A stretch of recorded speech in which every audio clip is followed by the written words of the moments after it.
कोटपुतली के भुडला गांव में पिछले 15 दिनों से लोगों को पानी के लाले पड़े हैं। तपती धूप में स्थानीय लोग करीब 2 किलोमीटर से पानी लाने को मजबूर है। यहां पानी की व्यवस्था के लिए ट्यूबवेल है, लेकिन वो जिम्मेदारों की लापरवाही के चलते अक्सर खराब रहता है। नल तो है लेकिन जल नहीं है। पानी की पाइप तो बिछी है, लेकिन वो किस काम की जब पानी की सप्लाई ही नहीं हो रही है। जयपुर जिले के बस्सी खंड से सिर्फ 15 किलोमीटर दूर भूटला गांव के लोगों को पिछले 15 दिनों से पानी के लाले पड़े हैं।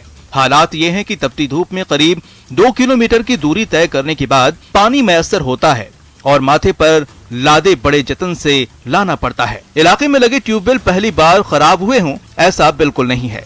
खराब होना तो इनकी नियति बन गई है। उसके बाद अधिकारियों के दर पर चक्कर लगाइए। कई दिनों तक तो आश्वासन की घुट्टी पिलाई जाती है और फिर ट्यूबवेल ठीक भी होता है तो सिर्फ 2 दिन के लिए, यानी स्थानीय लोग फिर पानी की तलाश में भटकते रहते हैं। पेयजल की किल्लत से लगातार परेशान स्थानीय लोगों में अब गुस्सा है, वो भी इस कदर की वो आंदोलन का अल्टीमेटम दे रहे हैं। ऐसे में जलदाय विभाग की अपनी जिम्मेदारी निभाते हुए जरूरी कदम उठाने चाहिए ताकि लोगों को रोज रोज की इस मुश्किल से मुक्ति मिल सके। पानी बिना काहे करा भाई, देखो कि एक दिन है 15 दिन है परेशानी से खूब गाड़ा 4-5 दिन में जाता तो ना आता। इसमें पूर्ण जिम्मेदारी ग्राम पंचायत की है। अगर ग्राम पंचायत को तुरंत प्रभाव से इसको ट्यूबवेल को ठीक करवाना चाहिए। अगर सेक्रेटरी साहब हैं इसको ठीक नहीं करवाते हैं तो आप विकास अधिकारी को। भरतपुर संभाग के सबसे बड़े राज बहादुर मेमोरियल अस्पताल में लोगों की जमकर भीड़ देखी गई। जिले का सबसे बड़ा अस्पताल सिर्फ 2 सिक्योरिटी गार्डों के भरोसे चल रहा है। अस्पताल में व्यवस्थाओं को संभालने के लिए कोई भी बंदोबस्त नहीं है। ऐसे में मरीज और उनके साथ आए परिजनों की जमकर भीड़ देखी गई। सैकड़ों की तादाद में लोग सोशल डिस्टेंसिंग को भूलकर लाइन में खड़े नजर आए। ऐसे में अब अस्पताल से संक्रमण बढ़ने की आशंका जताई जा रही है।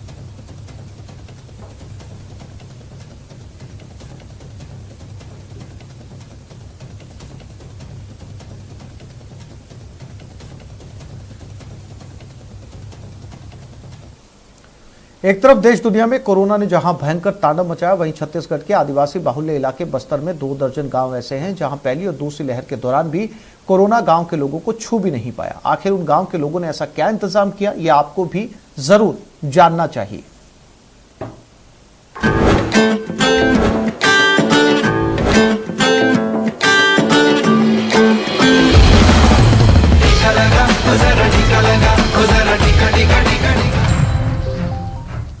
कोरोना के संक्रमण से जहां पूरी दुनिया प्रभावित है, लाखों लोग इसकी चपेट में आकर अपना जीवन गंवा चुके हैं, तो वहीं अपने देश में एक जिला ऐसा भी है जहां कोरोना महामारी वहां के लोगों को छू भी नहीं पाई। जी हां, और वो जगह है जगदलपुर और वहां के 24 गांव। दरअसल इस सब के पीछे है यहाँ के रहने वाले लोगों की जागरूकता, जिसके चलते गांव के लोगों ने समय से पहले ही आने वाले खतरे को भांप लिया और पहले ही अपने गांव की सीमाओं को कंटीली झाड़ियों से सील कर दिया, जिसके पार ना तो कोई जा सकता था और ना गांव के अंदर ही कोई आ सकता था। गांव वालों की इसी जागरूकता की वजह से 24 गांव के लोग महामारी के दौरान भी पूरी तरह से सुरक्षित रह पाए। बाहर वाले इधर नहीं आ रहे हैं, ना इधर से उधर नहीं जा रहे हैं, बस थोड़ा हम लोग बचाव कर रहे हैं, थोड़ा बचे। अड़ोस पड़ोस वाले आते हैं, गांव के लोग बाहर जाते हैं? नहीं, गांव के लोग बाहर भी कोई नहीं जाते हैं। ग्रामीणों की जागरूकता बस्तर जिले के जगदलपुर में कितनी कारगर रही, इसका अंदाजा आप इसी से लगा सकते हैं। इन तरीकों से 1-2 नहीं 24 गांव के लोग सुरक्षित रहे और इसमें सबसे बड़ी अहम जिम्मेदारी निभाई गांव के युवाओं ने, जो लगातार गांव-गांव घूमकर लोगों को जागरूक करते रहे और कोरोना काल के मुश्किल दौर में ग्रामीणों का जरूरत का सामान जुटाते रहे। टीकाकरण में भी ये गांव दूसरे गांव के लिए नजीर बन चुके हैं। इन 24 गांव से प्रेरणा लेते हुए अब बस्तर जिला टीकाकरण में अपने लक्ष्य के बेहद करीब पहुंच चुका है, जिससे जिला प्रशासन भी शान से स्वीकार करता है। बस्तर जिले में 2 लाख से ज्यादा लोगों को टीका लग चुके हैं। दूसरी डोज के लिए भी अभी लगातार हम लोग प्रयास कर रहे हैं। इस वजह से 24 गांव पूरी तरह से कोरोना से अछूते रहे। आदिवासी बाहुल्य इलाके में ग्रामीणों से लेकर शहरी तक अब तक इस जिले में 2 लाख से ज्यादा लोगों को कोरोना का टीका लगाया जा चुका है। इन 24 गांव वालों की ये जागरूकता पूरे बस्तर के लिए मिसाल बन चुकी है। उम्मीद है जिस तेजी से बस्तर में वैक्सीनेशन का काम चल रहा है, बस्तर जल्द ही टीकाकरण के लक्ष्य में देश भर में अव्वल होगा। बस्तर से ब्यूरो रिपोर्ट, न्यूज़ 18 नेटवर्क।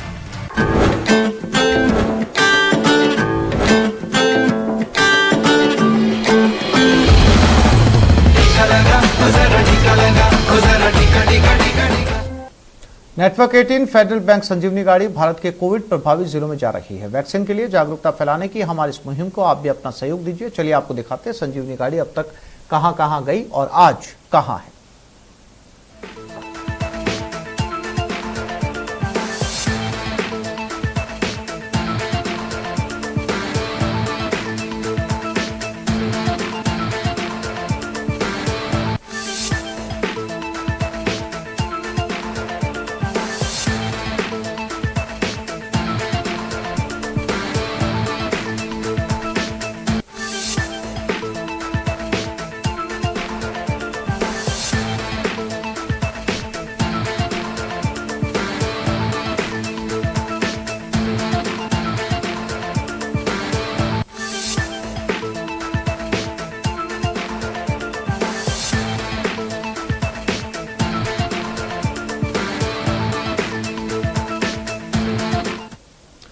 पिछले दिनों वायुसेना के जम्मू स्थित एयरपोर्ट पर हमले के लिए आतंकियों द्वारा ड्रोन का इस्तेमाल किया गया था। उसके बाद ड्रोन उड़ाने पर सख्ती कर दी गई है। अब जयपुर एयरपोर्ट से लगभग 50 किलोमीटर के कंट्रोल एयर स्पेस में उड़ान भरने वाले रिमोट पायलट एयरक्राफ्ट सिस्टम को गजट नोटिफिकेशन के अनुसार प्रतिबंधित किया गया है। सीआईएसएफ कमांडेंट वाईपी सिंह ने न्यूज 18 से एक्सक्लूसिव बातचीत में कहा कि एयरपोर्ट के 3 किलोमीटर के एरिया में किसी भी स्थिति में ड्रोन उड़ाने की अनुमति नहीं दी जाएगी।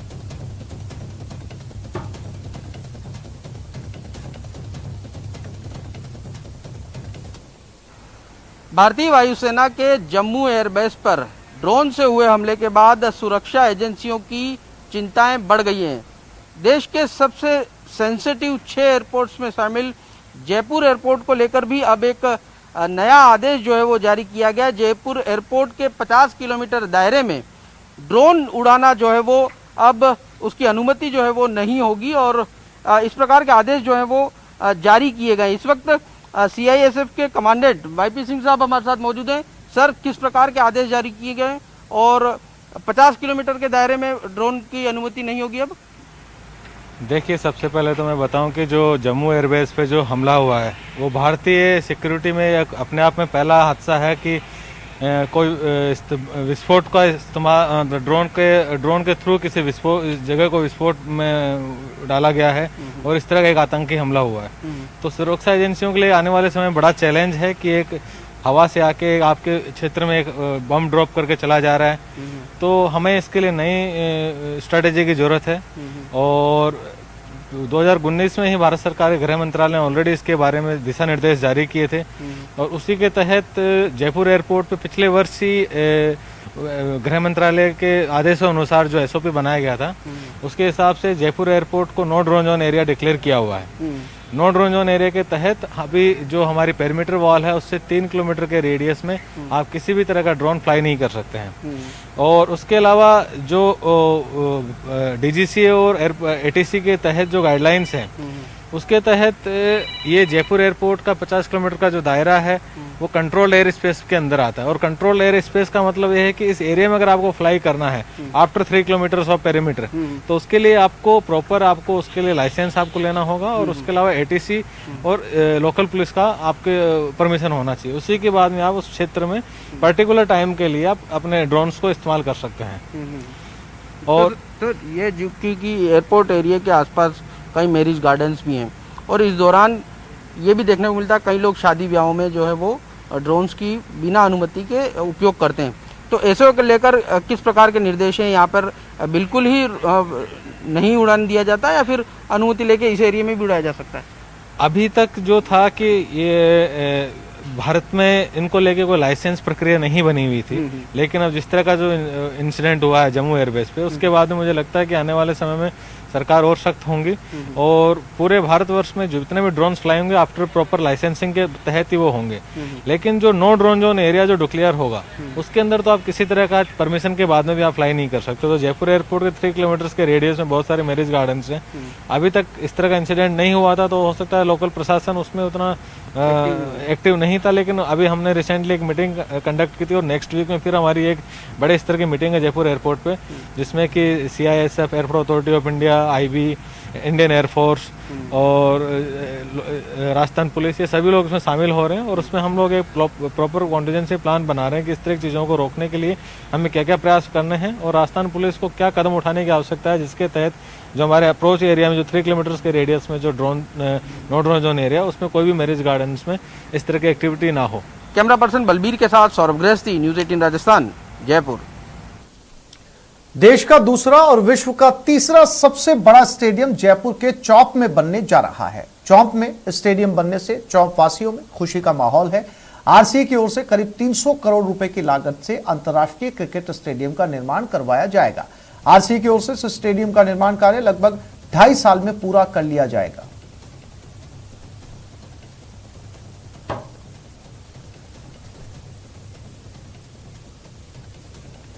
मैं इस वक्त हूं दिल्ली रोड पर, जहां जयपुर के नजदीक चौप गांव के पास ये जो जमीन है यहां पर बनने वाला है दुनिया का तीसरा सबसे बड़ा दर्शक क्षमता वाला स्टेडियम, यानी कि 75,000 दर्शकों के बैठने की जगह वाला स्टेडियम इसी जमीन पर बनने वाला है, जिसके लिए कि RCA को अब जमीन के जो तमाम कागजात हैं वो मिल चुके हैं, पट्टा हासिल हो चुका है।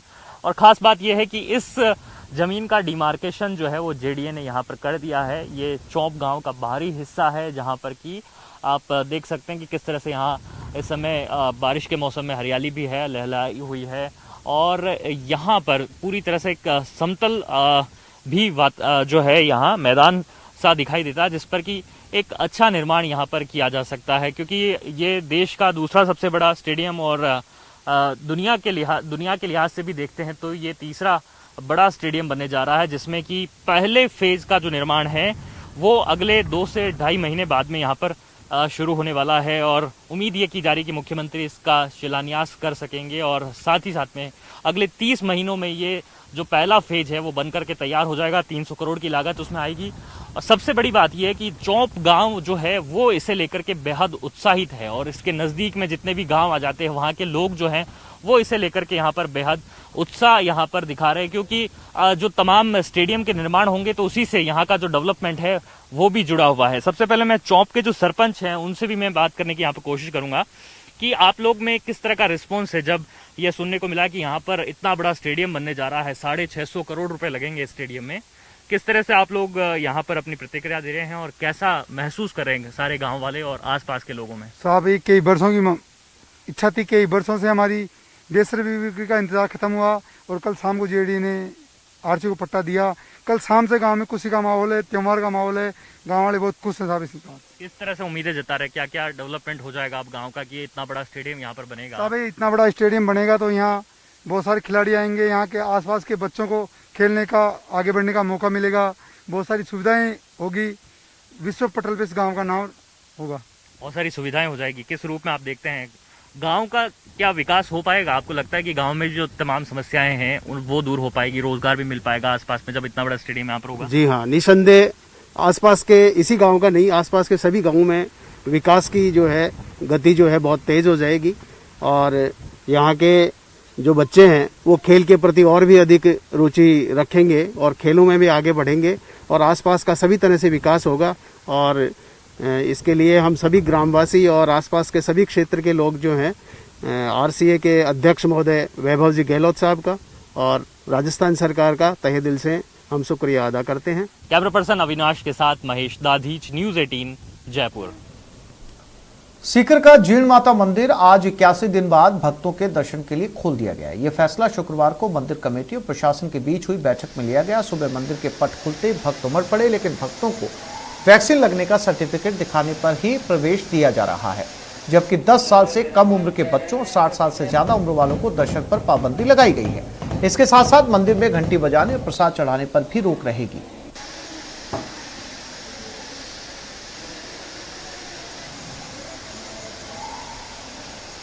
राजसमंद के नाथद्वारा में श्रीनाथ जी मंदिर में दर्शन के लिए ग्रीन कार्ड की सुविधा शुरू की गई है। एक कार्यक्रम में 16 लोगों को विशाल बाबा ने श्रीजी ग्रीन कार्ड बांटे। मंदिर प्रशासन की ओर से कोविड प्रोटोकॉल से दर्शन करवाने के लिए कोरोना की पहली लहर के दौरान स्थानीय समेत बाहर से आने वाले वैष्णवों के लिए रजिस्टर्ड करने की सुविधा शुरू की गई थी। इन्हीं से कार्ड बनवाए गए जो 2 प्रकार के होंगे। पहले श्रीजी ग्रीन कार्ड जो स्थानीय निवासियों को दिए जाएंगे, दूसरे चरण कार्ड जो बाहरी वैष्णवों को रजिस्ट्रेशन के बाद मिलेंगे। कार्ड धारक मंदिर के गेट पर कार्ड दिखाने के बाद मंदिर में आ सकेंगे। विशाल बाबा ने दर्शन करने आने वाले वैष्णवों के वाहनों की पार्किंग की सुविधा के लिए न्यू कॉटेज परिसर में मल्टी स्टोरी पार्किंग का उद्घाटन किया।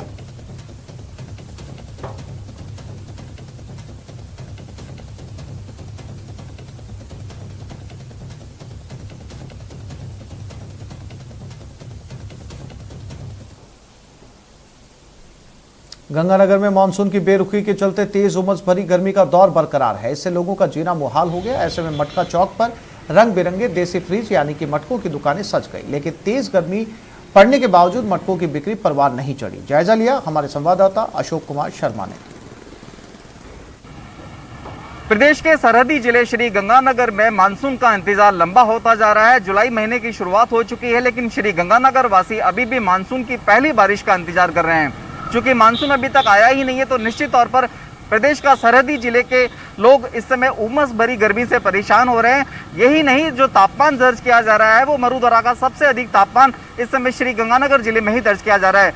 कल प्रदेश में हम तेज गर्मी बढ़ने के साथ साथ हम आपको यहाँ के मटका चौक का नज़ारा दिखाएं तो देखिए, देशी फ्रिज जिसे कहा जाता है यानी मटका, उसकी बिक्री में थोड़ी बहुत बढ़ोतरी दर्ज की जा रही है। अभी हम यहाँ लोगों से ही बात करेंगे, दुकानदारों से, कि इस तेज गर्मी के चलते जो ये मटके की दुकानें सजाई गई हैं, आप देख सकते हैं किस तरह से रंग बिरंगे गुजरात के, राजस्थान के, एमपी के, पंजाब के मटके यहाँ पर सजाए गए हैं। कैंपर्स हैं, बॉटल्स हैं, ताकि लोगों को इस समय तेज़ गर्मी से थोड़ी राहत मिल सके। हम कुछ लोगों से बात करने का प्रयास करते हैं कि आखिर किस हद तक मटकों की बिक्री में इजाफा हुआ है। मास्क लगा लीजिए। हाँ, क्या कैसा माहौल है इस समय? कुछ नहीं है जी, मंदा चल रहा है, मंदे की मार है, तो लॉकडाउन की मार है सारी। लॉकडाउन की मार है। हालांकि इनका कहना है कि लॉकडाउन के मारे, गर्मी की वजह से जो मटकों की बिक्री बढ़नी चाहिए थी वो नहीं बढ़ पाई है। तो इस बुलेटिन में फिलहाल इतना ही। नमस्कार।